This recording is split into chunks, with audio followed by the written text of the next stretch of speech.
기대해.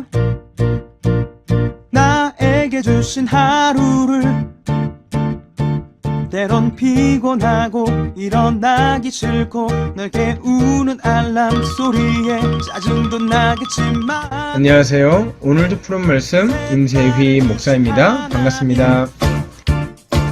주무시지 않고 나를 지키셨네. 오늘을 나에게 주셨네. 새 말씀 안에 주가 주신 사랑과 은혜와 능. 오늘 우리가 은혜 받을 하나님 말씀 잠언 24장 23절부터 25절까지 말씀입니다. 이것도 지혜로운 자들의 말씀이라 재판할 때에 낯을 보아 주는 것이 옳지 못하니라. 악인에게 내가 옳다 하는 자는 백성에게 저주를 받을 것이요 국민에게 미움을 받으려니와 오직 그를 견책하는 자는 기쁨을 얻을 것이요 또 좋은 복을 받으리라. 아멘. 여러분은 우리나라의 사법기관에 대해서 얼마나 신뢰하고 계십니까? OECD 사법제도 신뢰도 순위를 한겨레TV에서 발표한 적이 있습니다. 덴마크가 1등을 차지했어요.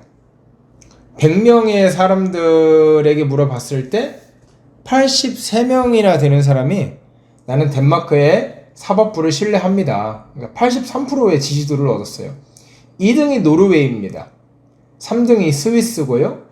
그런데 참 재밌는 게 이 인도가요 8위였어요. 인도 하면은 질서도 좀 우리나라보다 덜한 것 같고 또 사법부가 신뢰받을 것 같지 못하고 그렇게 하는데 이 인도가요 무려 67%의 지지도를 얻었다고 합니다. 여러분 이쯤 되면 우리 대한민국이 좀 궁금해지지 않으십니까? 우리나라가요 사법도 신뢰도 순위에서 몇 위를 했냐면 39위를 했어요.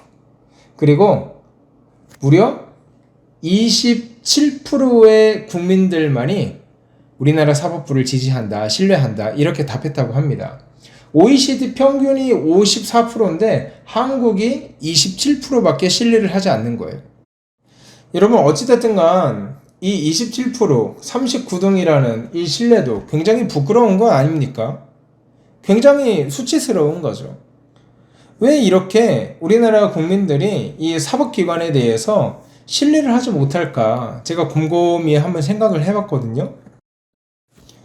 우리나라 사법부가 죄의 경중에 따라서 판결을 달리하고 또 징계를 달리해야 되는데 죄의 경중에 따라 하는 것이 아니라 어떤 사람이냐에 따라 판결을 달리하고 내 눈에 물대기 식으로 그리고 귀에 붙이면 귀걸이, 코에 붙이면 코걸이 식으로 법을 장난질하고 자기들 입맛에 맞도록 해석하고 또 사람에 따라서 봐주기도 하고 또 처벌을 한다고 해도 그 수위를 현격히 낮추기도 하고 이런 다양한 부패적인 모습들을 국민에게 보여주었기 때문에 국민이 우리나라 사법기관을 신뢰하지 못하는 것이 아닌가 그런 생각을 해보곤 합니다. 여러분 그 사람이 돈이 많은 사람이든 돈이 적은 사람이든 지위가 높은 사람이든 지위가 낮은 사람이든 그것과 상관없이 법은요 판결은요 엄격하게 집행되어야 하고 공의롭게 집행되어야 합니다. 법과 판결은 만인 앞에 동등해야 되고 만인 앞에서 평등해야지요. 그것이 공의로운 판결이죠. 오늘 본문도 우리에게 그것을 강조하고 있지 않습니까? 23절입니다. 재판할 때 낯을 보아주는 것이 옳지 못하다 이렇게 말하고 있습니다. 재판할 때 낯을 보여준다? 얼굴을 봐준다는 뜻이에요. 그러니까 얼굴을 한번 알아보고 이 사람이 어떤 사람인가? 이 사람이 어느 정도 지위에 있는 사람인가? 이 사람의 사회적 영향력이 어느 정도인가? 이 사람의 백이 어느 정도인가? 이것들을 조사하는 행위까지 포함하는 거예요. 오늘 잠언 말씀이요. 이것이 옳지 못하다고 못을 받고 있어요. 여러분 그런데 착각하시면 안 돼요.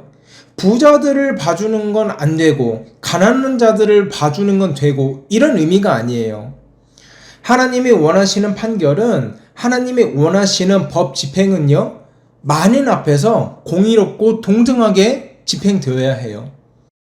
어떤 죄인이 많이 가졌다고 해서 그 사람을 봐주는 것도 하나님이 진노하실 일이지만, 어떤 사람이 가난하고 어떤 사람이 힘이 없다고 해서 동일한 죄를 지었는데 그 사람은 불쌍하니까, 연약하니까 봐줘야 된다, 눈 감아주자, 이것도 하나님이 진노하시는 일이라는 거죠. 여러분, 그래서 24절에 이렇게 말하고 있지 않습니까? 악인에게 내가 옳다 하는 자는 백성에게 저주를 받을 것이요 국민에게 미움을 받으려니와. 그가 많이 가졌든 적게 가졌든 악인은 악인이에요. 죄를 지으면 악인이에요. 그런 악인에게 그럴 수도 있지, 야 괜찮아, 너 힘드니까, 이거 하지 말라는 거죠. 이렇게 다루지 말라는 거예요. 하나님이 싫어하신다는 거죠. 우리가요, 기본적으로 지위가 높은 사람이나 부자들이 짓는 죄에 대해서는 굉장히 분개를 하는데, 연약하고 힘없는 사람들이 짓는 죄에 대해서는 이상하게 감싸주려고 하는 정서적인 본능이 있어요. 오늘 본문에서 이것을 경고하고 있다는 거예요.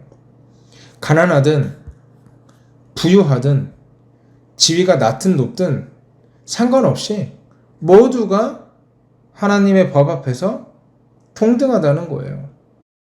부유하고 권력 있는 사람을 봐주는 것은 당연히 죄지만, 그렇다고 해서 가난하고 연약한 사람을 봐줘도 된다, 이게 아니라는 거죠. 그럼 어떻게 해야 됩니까? 25절에 오직 그를 견책하는 자는 기쁨을 얻을 것이요 또 좋은 복을 받으리라. 아멘. 견책한다는 것은 죄를 묻는다는 거예요. 죄를 입증한다는 거죠. 잘못했다고 꾸짖는 자들이라는 거예요. 그 사람들이 복이 있을 것이다. 그러니까 오히려 죄를 감싸주고 그럴 수도 있지, 괜찮아, 그게 사랑이 아니고요, 죄를 지었으면 죄를 꾸짖어주고, 잘못했으면 잘못을 드러내주고 다음부터 그 잘못을 저지르지 않도록 돕는 것이 사랑인 거예요. 오늘 본문이 우리에게 말하고 있잖아요. 그는 기쁨을 얻을 것이요 또 좋은 복을 받으리라. 여러분, 교회도 마찬가지입니다. 누군가가 잘못을 저지르고 또 하나님 앞에서 죄를 범했을 때 그것을 무작정 그럴 수도 있어 덮어주고 받아주고 수용해주는 것이 사랑이 아니고요, 그것이 잘못된 일이고 그것이 죄임을, 하나님과 사람 앞에서 죄악된 일임을 무섭도록 꾸짖어주고, 오늘 본문 표현대로 견책하고 다시 죄악을 버리고 하나님 앞으로 돌아올 수 있도록 도와주는 것, 이것이 그를 향한 진정한 사랑이라는 것을 여러분 반드시 기억하셔야 합니다. 저는 이제 말씀을 마치려 합니다. 그렇게 완벽하게 공의를 행하시고 그렇게 완벽하게 우리를 사랑하신 단 한 분이 계십니다. 그것이 우리 구주 예수 그리스도십니다. 하나님이 요구하시는 공의의 기준은요, 죄가 없고 흠이 없는 거예요. 하나님은 죄를 단 1g도 용납하지 못하시는 분입니다. 죄로 인해 타락한 우리는요, 우리 본성 자체가 악해서 우리가 숨쉬고 우리가 살아가는, 그저 우리가 생각하는, 우리가 행동하는 모든 것들이 하나님 기준에서 죄악 투성이인 거예요. 아무리 열심히 살아도, 아무리 착하게 살아도, 아무리 성실하게 살아도 하나님의 진노의 잔에서부터 피할 수 없는 그런 허무하고 그런 절망적인 존재가 바로 저와 여러분들이었습니다. 그 공의의 재판장에서 빠져나갈 사람이 아무도 없었습니다. 돈이 많다고 해서 또 반대로 가난하고 힘이 없다고 해서 봐주거나 하나님이 눈 감아주는 일은 단 1도 일어날 수 없는 것이었습니다. 오직 그 진노의 잔을 고스란히 다 받아 먹어야 했던 절망적인 존재가 바로 저와 여러분들입니다. 하지만 우리 구주 예수 그리스도께서 우리가 받아야 했던 그 진노의 잔을 홀로 받으시고 십자가에 올라 못 박혀 죽으시고 부활하심으로 말미암아 저와 여러분이 오늘도 하나님의 자녀로 살아가며 오늘도 하나님의 보호하심을 누리며 은혜로 살아갈 수 있는 것입니다. 그저 우리의 삶만 놓고 본다면 저와 여러분은 어제 하루만 가지고도 하나님 앞에서 충분히 지옥 갈 인생밖에 되지 않아요. 그런데 우리 구주 예수 그리스도를 말미암아 그 하나님의 공의를 만족시킨 예수 그리스도의 온전한 의로 말미암아 우리가 오늘 하나님 앞에 당당하게 설 수 있고 또 하나님을 우리 아버지라고 부르며 은혜로 살아갈 수 있는 것입니다. 사랑하는 여러분, 우리는 오늘 하루 살아갈 때 공의로우신 하나님의 성품을 묵상하면서 살아갔으면 좋겠습니다. 내가 그 공의를 다 만족시켜야 했지만 예수 그리스도께서 대신 만족시킨 공의가 나를 살게 하고 또 그 은혜를 입은 우리 인생이라는 것을 한시도 잊지 않고 기억하며 하나님께 감사하고 또 날 위해 구원을 예비하신 우리 구주 예수 그리스도의 은혜를 묵상하며 살아가는 저와 여러분 되기를 주의 이름으로 소원합니다. 함께 기도하겠습니다.